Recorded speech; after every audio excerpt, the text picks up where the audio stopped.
Ang mapagpalang hapon po sa atin mga kalingap at andito po tayo ngayon sa Barangay Panikihan at tayo po ay naglakad-lakad at ako po ay nakasumpong dito ng mga sa tingin ko po ay karapat-dapat nating maabutan ng tulong po. At meron nga po dito isang senior na nag-iisa-isa dito sa kanyang bahay. At ang sabi po may nakapag-interview na raw po sa kanila yung last year na February. At mula po noon hindi naman na po siya nabalikan. Ayan. At siya po ay ating interviewin muli at tanungin natin ang kanyang kalagayan sa pamumuhay dito sa kanyang munting bahay at siya po ay nag-iisa-isa. Ayan.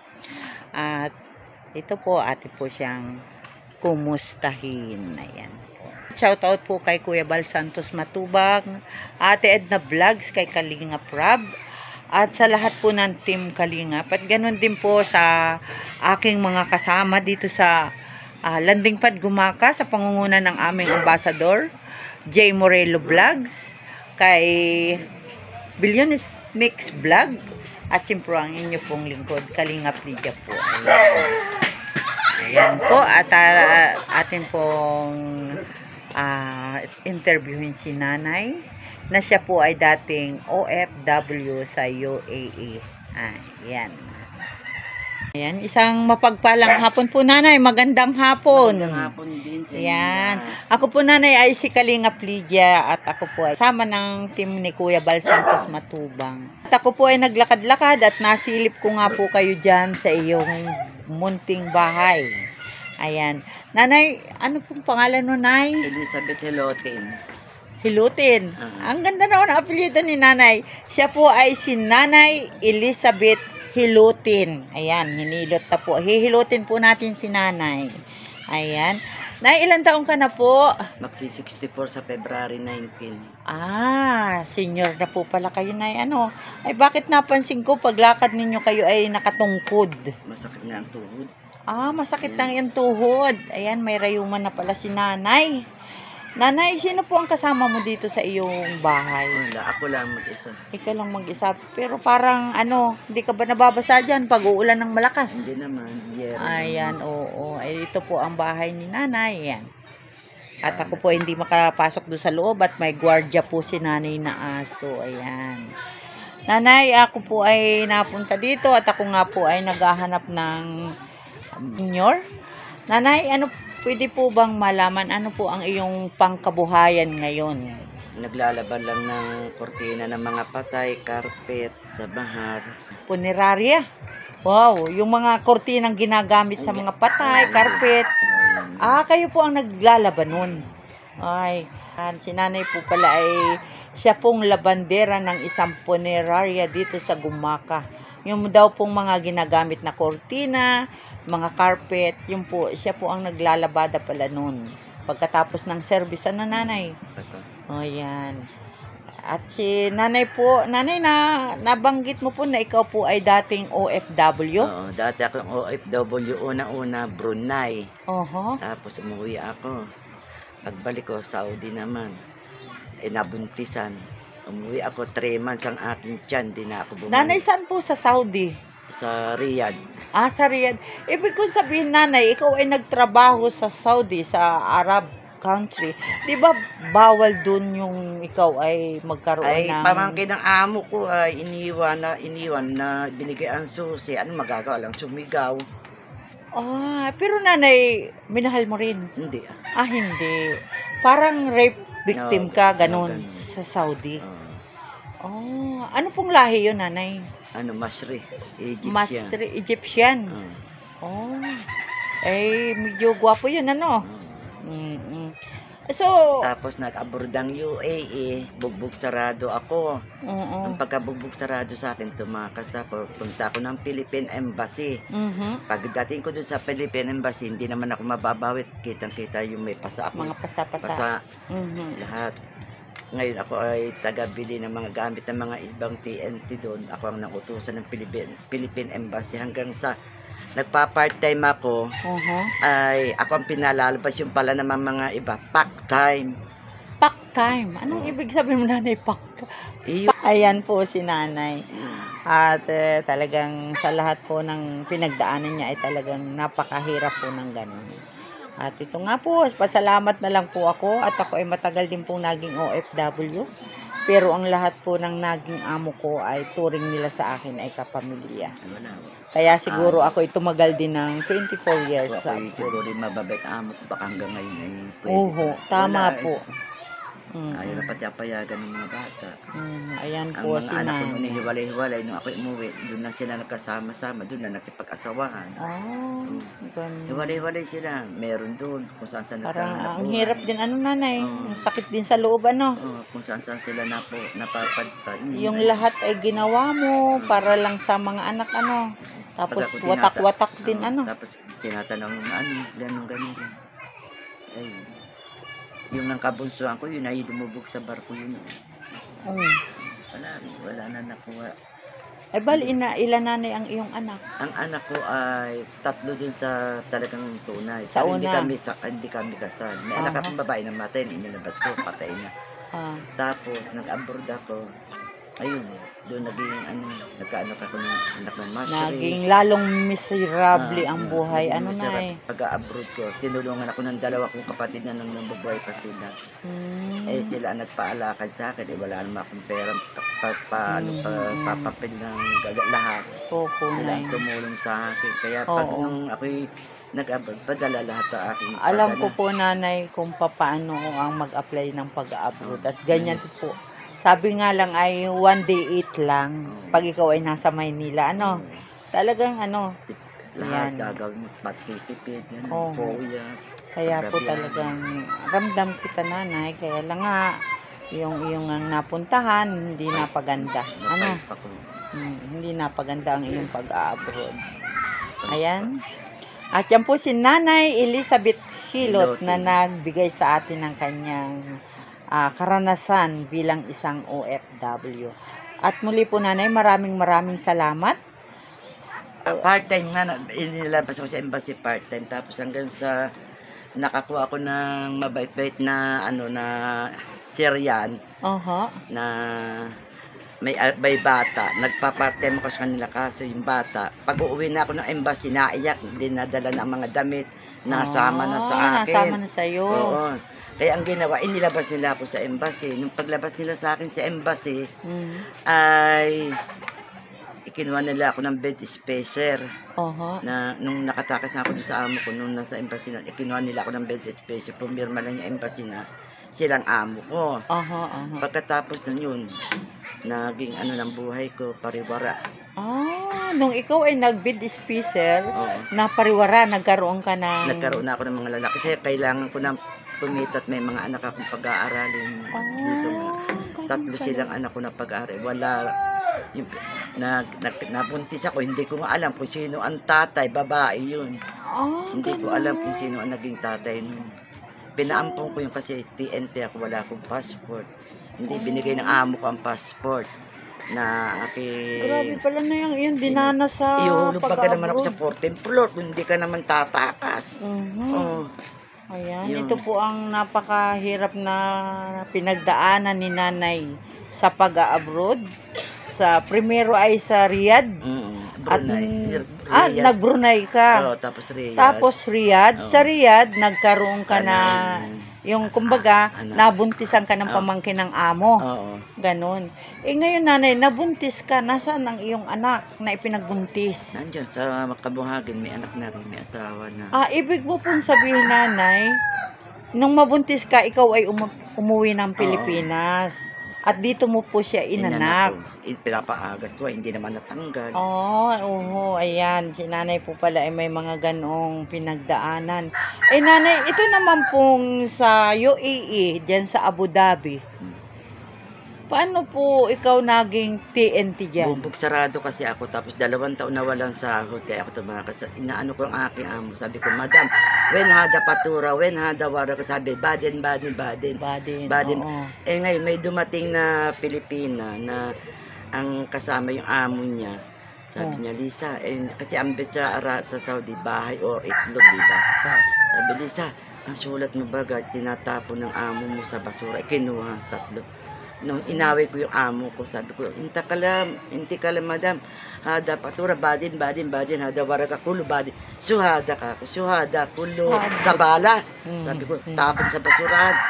Yun, tapos nag-away na kami. Yun, sinungkit pa nga ako dito ng kuko niya mahaba dito, may sugat ako. Tapos binugbog ako. Tapos nung nagsasampay ako, iuhulog ako sa 14th floor. Ang ginawa ko, mahabang kanyang buhok, pinulupot ko sa aking kamay. Sabi ko, yala, mapi mo skela, mot-mot, malang problema ka. Uuwi ang bangkay ko sa Pilipinas. Ikaw ka ako, mag-aasawa ng batang-batang pamangkin yung si Sir. Kasi yung kanyang biyanan ay kanang kamay ng Sheikh Said. Tapos nung ako tumakas, sabi ng embassy, anong gusto mo? Release o anong gusto mo?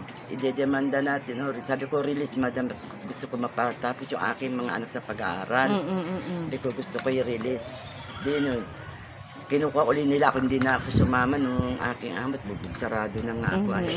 Sabi ko sa kanila, ay, ang gusto ko ay release na lang. Natakot naman ako umuwi. At baka mamaya nasa taxi, ibaon na lang ako ng kausapin ng taxi driver, ibaon na lang ako sa buhangin ay.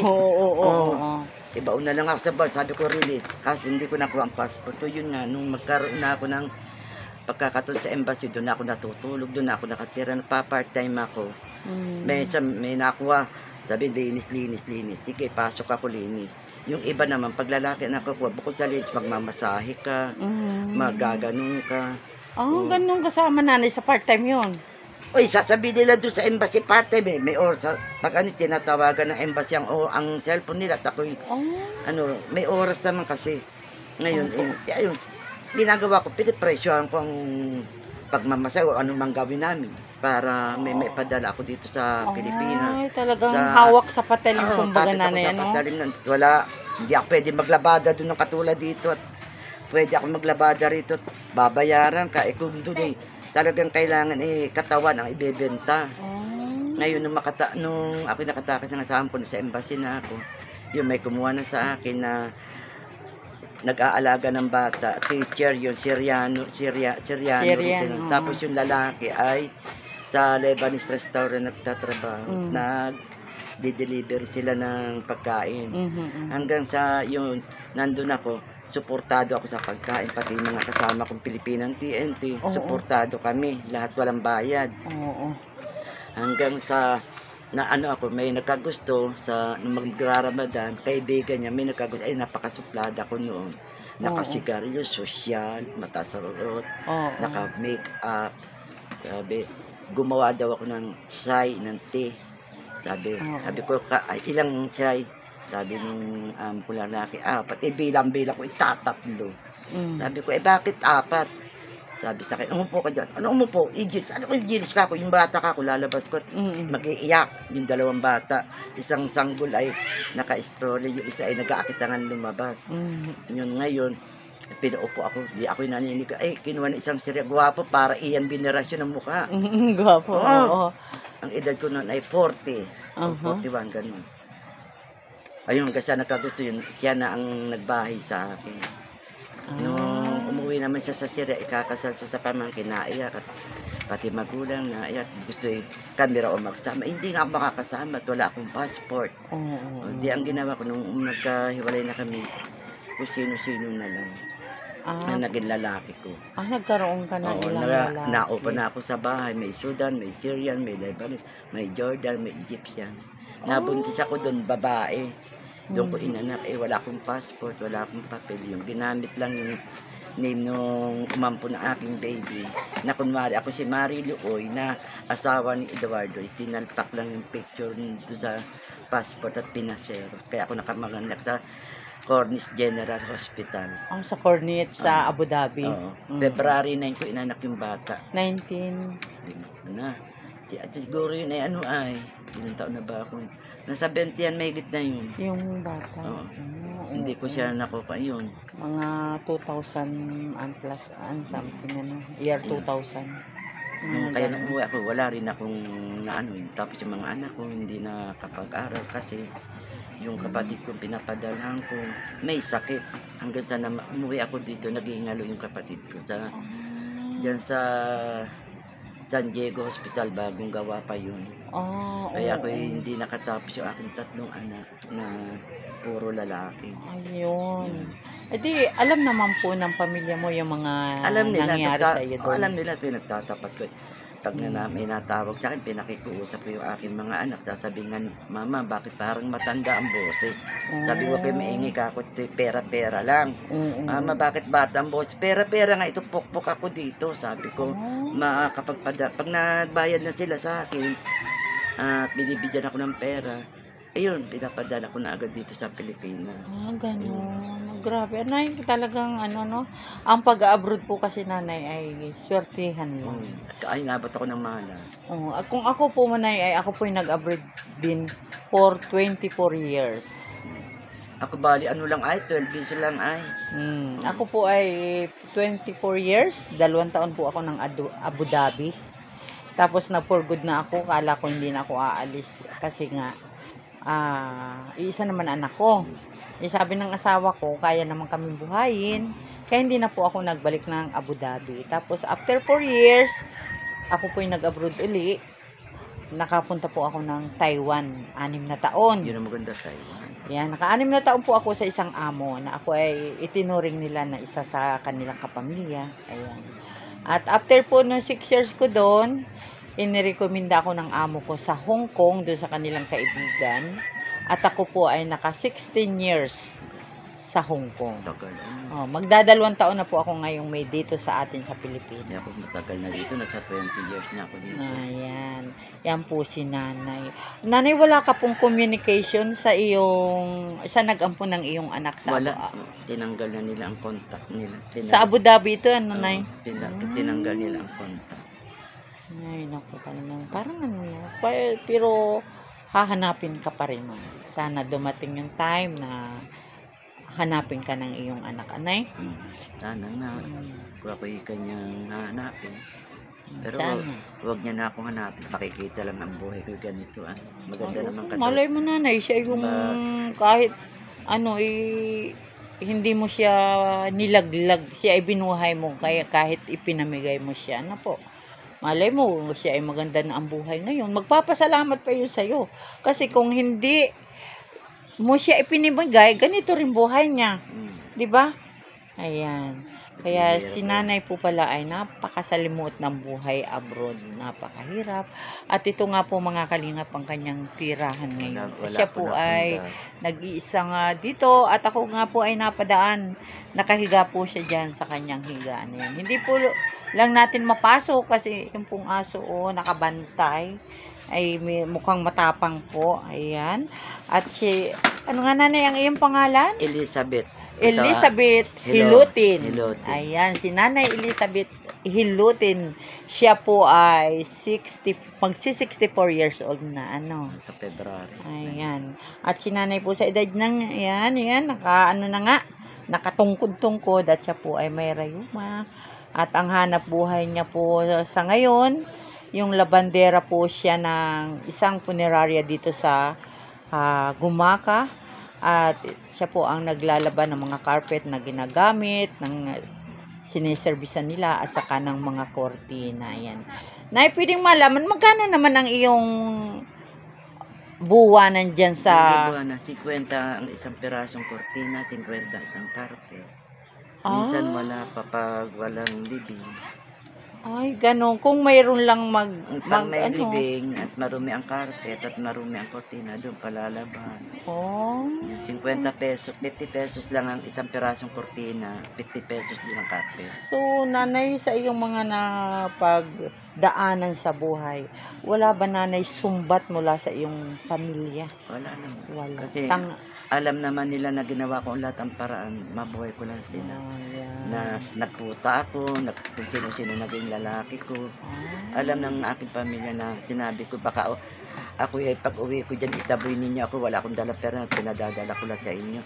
Baka mamaya ganun, buntis akong uwi o may anak akong uuwi. Binanong ko sila. Tanggap naman. Tinanggap nila kasi alam nila 2 taon baga namang walang sahod, tapos bumibigyan pa ng amo. Ano nga kaya ako tumakas. Ay, yung anak mo din, taringki na rin ang bahay. Ayan po ang bahay ng kanyang anak. Tagilid na rin po. Ayan, at si nanay po ay nagmakaisa. Kulang lang sa, ito na, sa dingding. Dingding at saka ba, ang side niyan ay mga 2 lang na pinagtakpi-takpi. Walang side yan. Ayan. At, Kulang pa nga ito, dapat may 2 tapos plywood, tapos dingding. ay, saan ka nanay nagluluto? Yan, nakikikain ako. Nakikikain ka na lang sa iyong mga anak. Ayan. Mabuti naman po na at kayo ay, nakakakain sa iyong mga anak. Pag nagtatrabaho naman ako sa mahal, libre naman ako ng pagkain. Pag ikaw po ay nandun sa punerarya. Pag nandun ako, libre ako pagkain, libre pa masahe. Ayan, si nanay, ayan. At ito po ang bahay ni nanay, trapal. Ayan.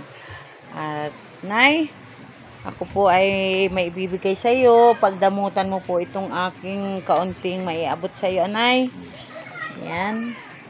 At salamat po at ikaw ay nagpaunlak sa akin ng mga katanungan. At salamat din po sa pag-share ng iyong karanasan bilang isang OFW. Ano po, nay? At talagang napakaswerte. Sabi nga lang nila, swertihan lang daw ang pag-a-abroad. Maswerte ka na kung makakuha ka ng amo na ituturing ka na isa sa kanyang kapamilya. Ayan. Adik ba naman yung amo ko? Paano magiging sila magkapatid? Pag wala yung asawa ay tatakbo sila sa kwarto. Nagsasyabu. Adik ko. Hindi namin turok. Kaya ako na-interview ng pulis na kaibigan niya. Sabi, bakit daw hindi ko sinasabi na may turok. Alam ka ako magdaldal din may turok. Ako'y bugbugin lalo. Bugbog sarado na nga ako. Ayan. Yun po pagdamutan ng aking nakayanan. Ayan. Salamat sa salamat po sa iyo lalo. Ayan, pagpasensyahan mo na po, nay. Wala po akong dalang bigas at ako po ay bibili lang sana ng tubig. Nabiling ko po yung tubig ko doon sa tindahan at sabi ko ay ako'y maglalakad-lakad pa parito. At yun nga po, sa kasisilip-silip ko dito sa bahay-bahay, nasilip kita dyan. Nay? At maraming salamat po at tayo ay palagi lang manalangin sa Panginoon na sana dumating din yung time na mabago ang takbo ng ating buhay. Kung medyo minalas kayo sa pag-abroad, wala ako na ipundar na bahay. Bata ang ipundar po. Bata, 2 bata, nay. Babae, lalaki, Yung isa alam ko kung sino ang tatay. Yung pangalawa hindi ko alam kung sino-sino na lalaki. Siguro na makikita mo yung kung halimbawa ay kamukha. Yung kamukha, maputi, maitim. Maputi na padala nila ako ng picture nung nandun pa ako sa UA. Kaso yung namatay kong kapatid, naiwala yung picture. Sayang. Naiwala na. Baka mahanap mo na yung pangalan nung mamaya, yung nag-ampon sa anak mo. Hinahanap mo namin yung iba kong barkada pang cellphone ay i-search daw namin. Wala. Mariluoy. Tapos titignan, ang dami Mariluoy. Asawa ni Eduardo. Madami. Hindi ko naman. Hindi ba lang mukha, hindi ko mamumukha. Ayan, yan po Siyempre, si nanay. ang mukha ay nag-iba na ngayon. Gawang, kaya hindi ko na rin tanda. Kung sino ang iyaan kong Mariluoy. Eduardo Oy. Ayan po si nanay. At siya po yung nag-abroad na talagang may masalimuot na pinagdaanan. Nay? Isang bangungot. Bangungot. Kaya hindi na ako pinayagan ng mga anak ko. Ayan. At ito po si nanay sa kanyang pag-abroad. Siya po ay wala daw na ipundar, kundi 2 bata. 2 bata. Nadala niya yung isa kasi 3 buwan pa lang kayo nung buntis nang ikaw ay umuwi. Tapos yung babae, inanak mo na talaga sa Abu Dhabi. Nay? Ay, kayo naman nanay ay maganda nung kabataan ay. Ayan. Kaya marami ang mga nalokong mga kung anong mga lahi. Ano po, nay? Ang malungkot nga lang, parang lang, yung sabi lang ay part-time nga lang. Part-time pala, part-time. Part-time, yan. Yan po si nanay. Hindi lumaban ang part-time. Yan. Siya po talaga ay hawak sa patalim. May kamay, may bibig, hindi na po ang bahay ni Nanay Elizabeth. Yan po. Yan. At ako ay pupunta din. At dito naman po ay kapitbahay din niya ang kanyang anak. Ayan. Kapitbahay niya po ang kanyang anak at ito po yung bahay din ng kanyang anak. At ito po ay medyo may nakakiling na yan, no? Oo, nakakiling na po ang bahay at siya po ay manugang ni Nanay Elizabeth. Yan, dito po sila nakatira. At mukhang puro trapal din ate, Ayan. Ayan po. Ito po mga kalingap, ang bahay ng anak ni Nanay Elizabeth. Ayan. At ito po ang kanyang bahay. Ayan. At may batang nakahiga. Hello. Hello baby. Ayan. Ito po ang kay ating bahay. Ayan. At muli po, maraming salamat ate. At ayan na. Interview natin si Nanay Elizabeth. At ako po'y magpapaalam na Ayan po ang bahay ni ate. Sana po ay mabisita ito ni Kuya Bal. At ako naman po ay hindi nangangako ate. Kung makita po ni Kuya Bal ito at sabihin niya na pababahayan, doon lang po tayo At saka kung may mga mag-i-sponsor. Ayan. At idalangin lang po natin na sana may mga taong hipuin si Lord para po makapag-abot ng tulong sa inyo. At muli po maraming salamat. Ayan. Ito ang bahay ni Nanay Munti. Ayan. Siya po ay si Nanay Elizabeth Hilutin. Ganda ng kanyang apelyido ay Hilutin. Hilutin natin. Ang dating OFW dumaan sa matinding pagsubok ang kanyang buhay sa abroad. Ayan po. Si Nanay Elizabeth at maraming salamat po. Salamat. Nanay, bye-bye ha. Bye-bye. Bye-bye. Salamat. Ayan. Salamat. Sana'y makabalik kami dito. Nanay. Ayan. Salamat po muli. Ayan. Bye-bye po. Salamat.